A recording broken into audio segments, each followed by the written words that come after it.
So the rear end is done. Now we're gonna move on to the front. So I'll let you know how that goes and I'll keep you posted along the way.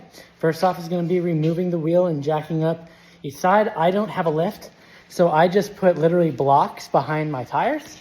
And then for a low profile one, you're gonna need some blocks to raise it up. And then for standard height one, it won't be so bad.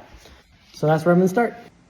Here's what comes in our kit. So here is now the passenger side one. Passenger side actually has a clip on there that is for your sensor. So on the back side, there is a 13mm bolt. Comes straight out, that's where it sits.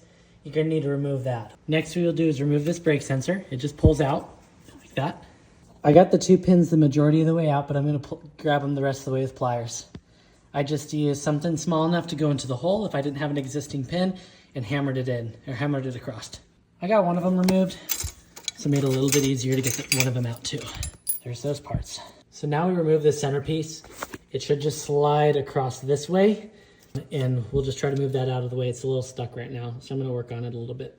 So I got one piston, or each side out. So what I did is I got right between here and I pried it this way.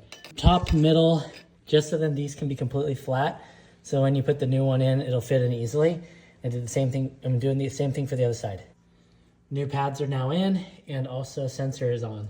Now we get to mount everything back up in the reverse order. So we ended up getting the pins through. It might take a little bit of hammering on the back side of it just to get it all the way through.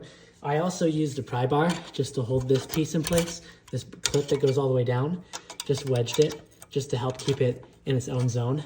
And then you button up your sensor back in, and then you're pretty much buttoned up and ready to go again.